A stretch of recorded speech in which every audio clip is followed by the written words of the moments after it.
Welcome to Navajo County Connection. I'm your host, Jason Whiting, Navajo County Supervisor from District 3, and we're glad to have you with us here today. We're fortunate. We're going to be talking about forestry here in Arizona and how it affects us and impacts us as citizens in the state of Arizona, and we have two specialists here with us that have been very vested in this conversation. We have Brad Worsley, who's president of Novo Power, and then we have Pascal Berlioux of Eastern Counties that works with me, and I've been very fortunate to work with Pascal. I'm going to give them an opportunity to introduce themselves and talk about an important matter, and that's biomass. We want to talk a little bit about what biomass is, because I know some of the listeners may not understand what it is. I want to talk about why it's relevant in today's conversation and some of the problems that are going on and those impacts. So why don't we go ahead though and make sure we get to know you guys a little bit first. Pascal, if you'd be so kind, would you mind telling us a little about yourself and the Eastern Counties Association? Sure. Or organization? I apologize. Thank you very much for inviting us here. So my name is Pascal Berlioux. I'm the Executive Director for Eastern Arizona Counties Organization, ECO. The organization regroups 6 counties: Navajo, Apache, Gila, Graham, Greenlee, Cochise. And we are mostly involved in natural resource-based economic development and essentially general management issues. We are obviously involved a lot in forest restoration. We're involved in catastrophic fire risk mitigation. We're involved in watershed restoration, but we're also involved in ranching, mining, recreation, endangered species, and pretty much everything which relates to the natural environment as connected to the life of the people of the county. Appreciate your introduction and appreciate working with you. I have the fortune of working with Pascal on some of these natural resource issues, and it's a pleasure to work with you.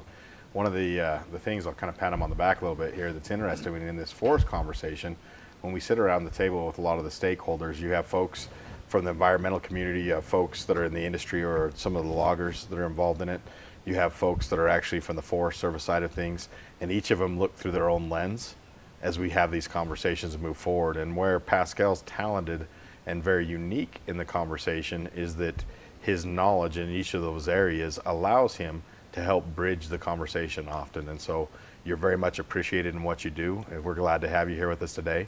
But let's go ahead now and turn it over to Brad. Brad, do you mind telling us just a little bit about Brad Worsley, and then if you'll take us a little bit after you tell us about yourself, talk about Novo Power. Yeah, you bet. So I came up here about 5.5 years ago working at Intel. I did my undergraduate degree at BYU and then my master's degree at Michigan State in supply chain management. My family has been involved in this forest restoration business now for almost 10 years, but I had been uninvolved. I was off doing other things, school, etc. So I moved my family back here in 2013 to help run Novo Power, which is a 28 megawatt biomass powered power plant. That's enough power to power 10, 15,000 homes in the White Mountains. We got involved, and Novo Power was started because of the personal nature of catastrophic wildfire. In 2002, the Rodeo Chediskai fire raged through a personal ranch where my parents had invested millions of dollars into a multi-generational home, and the surroundings would be forever changed in the lifetime of my parents, myself, and my children. My father's a serial entrepreneur and decided he was going to do something about it. And so we got involved, luckily, due to the fact that renewable energy was peaking at that time, that there was an interest in becoming renewable, and there was a fair price for startup renewable power plants. We got involved. But that has evolved from being a renewable energy company. We're not that great of a renewable energy company. We only have one plant. What we have become expert in is forest restoration and how to do that profitably. Good. We appreciate your family's efforts there. It's obviously been very important to the state. We want to help people to understand why that's been important though. And biomass, what is biomass? Do you mind, Brad, talking with us a little bit about that? I don't know that everybody understands exactly what that term means. Yeah, biomass by definition is organic matter used as fuel. What that means to us here in this part of the country is logging slash off our Ponderosa pine forest, tops, limbs, pine needles, pre-commercial timber, wood that can't be made into anything but needs to be cut to thin the forest and restore the forest. It's the juniper grassland thinning that we're doing today, where you uproot the entire juniper tree and try to restore the grassland to its natural vegetation. It could mean the residues coming off of major mills, sawmills, pellet mills, etc. Essentially, wood waste that cannot be used for anything but burning and making power. If it could be turned into a pellet, if it could be turned into lumber or furniture or something else, it would be. This is truly the hog fuel, the waste fuel from our national and state forests. Gotcha. So it's it's the end of the value chain is what or if there's any value to it. Pascal, do you mind kind of touching on that a little bit? I'm curious, what do we do before? So now we have a biomass facility, the only one in the state. There are other biomass facilities around the country that are there and exist for this reason, to help the treatment of the forest. But what do we do before? How did we deal with biomass before? So to the point we just discussed, biomass is actually below the value chain. In many cases, it has a negative value. And the only solution that existed prior to Novo Power was essentially to pile the biomass in the forest, let it dry, and essentially burn the piles at the scale that needed to be burned. So the problem with burning pile in the forest is multifold. First, it costs money, because people need to do it. So there are different estimates on how much it costs, but whatever it costs is essentially money that could be used to actually restore more acres proactively. Therefore, it's money that we need to save. And the critical issue, of course, to the people of Navajo County, Apache County, Gila County, and so on, is the issue of smoke. And the amount of smoke that has been produced historically has already been an amount of smoke which exceeds what many people are willing to tolerate. In many cases, it is borderline with the EPA or the ADEQ standard for clean air. But in many cases, it is already above the social acceptance. And that is smoke which, to the program, resulted from fairly small restoration. Typically, we burn pile with the White Mountains Stewardship contract at the rate about 7,000 acres a year. That was already too much. Now that Novo Power is in operation, we've been able to accelerate the treatment to about 15,000 acres a year. So that would already be twice as much smoke from pile burning. And actually, the objective for the fourth forest restoration initiative is to restore 50,000 acres a year. So it would essentially be more than 3 times the amount of smoke that was already unacceptable to the population. So it is not a viable, scalable, long-term solution. Burning it. And I'll tell you, I know I get phone calls constantly from constituents that are pretty upset when there's fires that are going on. Many of them, it's an interesting conversation, because many of them believe that why are we burning the timber when we can go in and be logging it and doing those things. Really, that narrative has changed at this point. The fact is, a lot of times what they're burning is what we can't get into profitably, or they can't sell the timber because it's just too difficult to get there. But you can imagine if we were to increase that from what it is today, it would be very problematic for our citizens. And I know my phone would be ringing off the hook, as it already does when we have those fires. Now, you started into some math that was interesting. You started talking about right now we're able to deal with about 15,000 acres as far as biomass. I know you talked about the goal being going to 50,000, and walking into that number, as a whole in Arizona, we have 1 million acres, as I understand it, that we're trying to deal with, that we're trying to restore and get it back to where we have our healthy forests. That, of course, equates to having over 20 years, 50,000 acres. That's where the number comes from, if I'm correct. You are. That you're speaking about. how much biomass? So right now we're not even close to that 50,000 number. We're progressing up to it. How much biomass are we actually talking about here? So that's the crux question. We actually have about 3 million acres of Ponderosa pine forest on the rim, but if we place the treatment strategically, we can probably achieve the fire risk mitigation by treating only 1 million acre and essentially distributing this treatment on the landscape. So that's why we talk about 1 million acre. So in Ponderosa pine forest restoration, there is a rule of thumb here in Arizona, which is every acre yield about 26 tons of logs, which are used for the logging industry.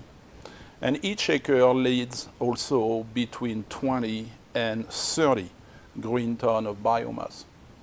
So if we engage on meeting our objective, which is to since 50,000 acres a year, we are going to essentially have to find a way to dispose of between 1 million and 1.5 million green ton of biomass every year. How much is your plant consuming annually right now, Brad, then? Because right now he said, how much was the number, a million? 1 to 1.5 million. 1 to 1.5 million. How much are you consuming right now on an annual basis? We consume 300,000 green tons annually. How much more could your plant take on? That's it. So you're capped out at this point? We're capped out. Okay. We're Capped at out maximum production. What are the current solutions in place to help to get there? I mean, you're familiar with obviously the technology that you have. Are there technologies that exist today that can actually help us to bridge that gap? Or do you see that the power is the way to go, and why? Yeah, I think that you have to consider two critical pieces of information to arrive at the answer to the question you're asking. One is the maturity of the technology, and two is the scalability of the technology. So there are not other highly mature technologies that can use this type of wood. There are other uses. You can pelletize it, you can turn it into biochar, you can turn it into fuels, you can gasify it. There's a handful of other things you can do. None can do it as cost effectively as we're doing it. And then if you foray that into scale, we sell today several hundred acres a year for firewood. But there's only so much need for firewood in the White Mountain communities. So when you talk about using 300,000 green tons, we're talking about 40 to 50 semi-loads every day that roll into our plant to burn, to make power. There's just not that kind of need or consumption for this type of wood. So I would say no, there's not another solution that can use this scale at this price. I know there's been some that have looked at it, for example, and we appreciated their efforts. SRP had tried to, for example, go in and do some coal-fired generation out their plant over in St. John's. But as I understand it, what they found was the mixture really could only be at about 2% matched to the coal. And Pascal, do you remember, what were the numbers as far as how much would that equate to in the amount of acres? If we're trying to hit to that 50,000, they were able to, around the clock, do the 2%. How many acres would that actually? Exactly. So if SRP converted permanently the Coronado plant in Springerville to co-fire about 2% worth of biomass, never mind the additional cost, never mind the operational issues and so on, but they would essentially be capable of absorbing about 7,000 acres worth of forest restoration. So it's incrementally good, but it is essentially not a solution when the objective is to ramp up to scale at 50,000 acres a year. Well, this leads to your point, Brad, where you talked about earlier how the scalable, that 7,000 would be a drop in the bucket, or it's helpful, it's appreciated certainly, but it still doesn't get us to where we need to be. So that we've got right now, you're at max capacity.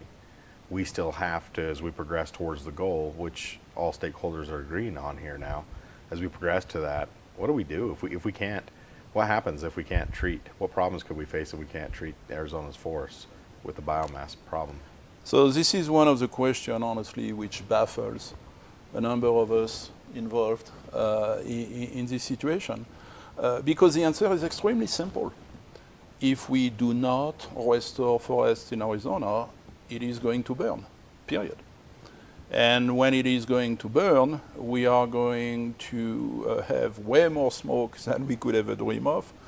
We are going to lose the entire surrounding for our outdoor-based recreation. We are going to vitrify the soil, which is then going to wash out at the next monsoon season. We are going to destroy the function of the watershed, which is going to have catastrophic consequence on the water supply for the state. I mean, the alternative is really extremely simple. There is only one. It's going to burn. It's not a question of if, it's only a question of when. We have been somewhat lucky over the last couple of years that we did not have some catastrophic fire, although we did have a number of ignitions. So we are just essentially playing the Russian roulette in a way. Well, we saw California played that game last year, and then pretty expensive nationally. It was expensive to us when we had the two fires that we did in this area, you know, and so to your point, it's not a matter of if, but when that's going to happen. That being said, do you mind giving us a cost breakdown, cost comparison of what does it cost? I mean, we've talked about that there, maybe we haven't, but I know that there's a greater cost to have to go in for the biomass power is more expensive than what other means may be. However, what is the cost comparison of restoration as what's being proposed and being worked on versus the other, which is fire? And fire, bring in and fight and deal with, can be pretty expensive. Can you talk with us about that a little bit? Yeah, and here again, you know, we've been at it for enough time with people who are qualified enough so that we have a good handle on the numbers. So we have essentially 1 million acres to restore. If you combine everything, we've been verifying for about 10 years that the cost of planning, the cost of prepping, the cost of implementation, the cost of management of the contracts and so on, it comes to about $1,000 per acre. So we have 1 million acre at $1,000 each. It's going to cost us essentially $1 billion to restore the rim. Now let's talk about the alternative. And the best way to look at solid numbers right now is to look at what happened in the campfire in California. So just from a money perspective, campfire right now is estimated to have cost over $9 billion. And the cost is going up. So we are already, from an economic perspective, in a 1 to 10 ratio.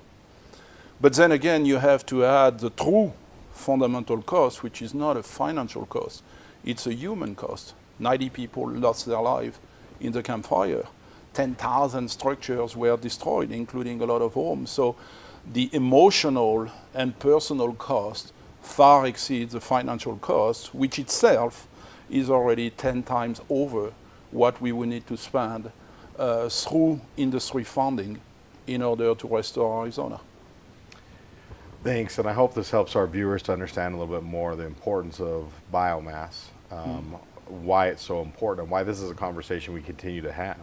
The fact is, even from a financial perspective, which some people, that's what they really care about, it's literally 10 times more expensive to not restore our forests, you know, not to mention the human capital, the life, and emotion that goes into it. So that being said, we've talked about a problem that's been set on the table here. We're capped out right now at your plant, 300,000, but there's a bigger issue that's looming. Right now, you have a power purchase agreement with the utilities, and that's coming to an end. How much time do you have left on your power purchase agreement? 4 years. 4 years. So now I think that it's important for people to understand there's 4 years left, but how much wood do you already have on the shelf? 4 years. 4 years, 4 years. So how much more wood can you take in? If we were intelligent, we'd stop buying right now. But we are serial, forever entrepreneurs. We believe there's going to be a solution. So we're giving it to the end of this year. We plan to keep on operations as planned through 2019. If nothing changes, if the future is not set, if there's not some clear indication that in 2019 we're going to have to begin the process of how do you maximize the asset over the remaining 3 years of the contract in preparation to shut it down. This obviously would be very concerning. So Well, people, and I have people that talk to us about this, but anyways, they you hear you say the number 4 years, and they think, okay, we got a 4-year bridge. The reality is that that bridge is gone, and that's what you very well explained. Now, that's created an urgency down at the Corporation Commission, and the Corporation Commission is looking at this issue of biomass, looking at it and trying to figure out how to deal with it. Pascal, do you mind kind of giving us an update on what's going on at the Corporation Commission, what they're considering? Yeah, absolutely. And here I think we owe a big thank you to the people who are watching us today, because at the end of last year, we really had a call for action to all of our communities, all of our sheriffs, all of our fire departments, and a lot of private citizens to essentially communicate with the Corporate Commission what is happening. Because what is happening right now is very simple. One discussion is about how do we increase from the 15,000 acres that Brad essentially allows to 50,000 acres. And the second discussion, honestly, is how do we make sure we continue the 15,000 acres that Brad is allowing, should there be problem to succeed in expanding. And what people actually do not understand, and I think what the Commission needed to hear from the communities, is that we are playing for keep. I mean, Brad is going to stop buying fuel by the end of the summer. That means he's going to stop buying timber sales. That means we are going to stop restoration operation in the White Mountain the minute essentially Novo cannot take more fuel. And actually, to be honest, I admire Brad because I think the rationale would be for him to already stop. So he's extending and committing, which is important. So we had that big societal debate with the Corporate Commission about the fact that, you know, it may not be specifically in the Arizona Constitution the role of the Commission, but we've been everywhere. We've been to the feds, we've been to DC, we've been to the region in Albuquerque, we've been to the legislation, we've been to the executive, we've been everywhere. And for the last 7 years, we have not essentially punched through the crust. So the Corporation Commission is playing a leadership role here in essentially using the tool of renewable energy, which Brad produces, in order to essentially dispose of the biomass.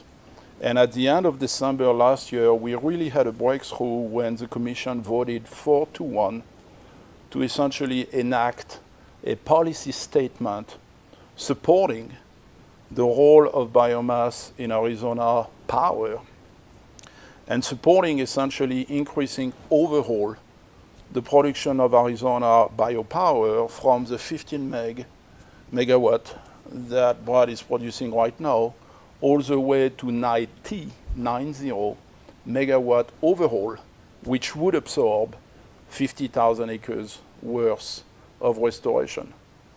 So now we're in the guts of the technical questions with the staff, with the utilities and so on how we can translate this policy statement into a renewable energy standard and tariff rule. We call it the REST rule.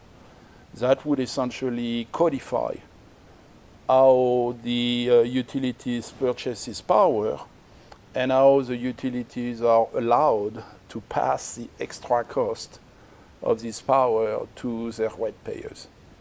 How much extra cost would there be? So right now what we're talking about is the Corporation Commission. They're looking at taking the leadership role inside of this and being able to create a space where we require that they have a certain amount of biomass in their energy portfolio. Enough biomass that we are able to go actually from, you know, the 300,000 that you're currently doing all the way up to the number that we need to do. So it's a way to bridge the gap that's there. Let's talk about that for just a little bit. As far as the biomass being able to do, if this does not happen, right now that we did have, that was great that they ended up voting on that. However, it has to go into rules and rules has to occur. And so we're waiting for that to happen. There's a work session towards the end of April Yes. where they'll be talking about this further, but it becomes very important because we don't have much time, as Brad had mentioned earlier. There's not much time left on the clock. Brad, if you end up having to close your doors tomorrow, we've talked about the effects as far as to the forest, which to all Arizonans, this should be important. This is not a northeastern Arizona issue. This is an Arizona issue, truly. And former Senator McCain truly understood that, and it was something he was passionate about before he passed away. But that being said, what does that mean here locally? How many jobs go away? What does that mean to our economy here in Navajo County? So 150 families go to work every day to support our facility. There are 40 direct employees. Our supply base is another 100 or so, and then there's a critical sawmill that's co-located at our facility that employs another 30 or 40. So there's at least 100 families every day, full-time support of making the 28 megawatts of biomass power generated every day.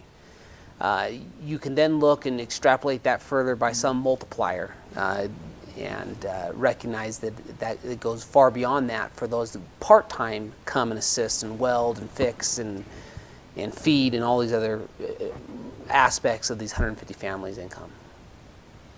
It would obviously be devastating for our area, for those folks that live here in Navajo County, for your organization, and for the state as a whole to have something like that happen.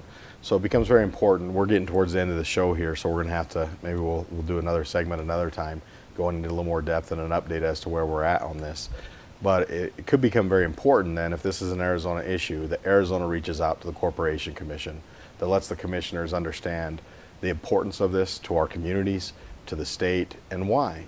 I know that to get that rule or get it to where it is today, many of the local cities and towns, their elected officials reached out and did, and maybe they'll be willing to put on the show here just some of the information how to reach out to the Corporation Commission, so that many who are listening to this will have an opportunity to reach out to them and let them know how important it is that they pass this rule decision. We certainly appreciate you guys taking the time to be here with us today, to take the time to have invested as much as you have in our communities and into Arizona and on these issues. Thank you for watching Navajo County Connection. We appreciate you being here with us today.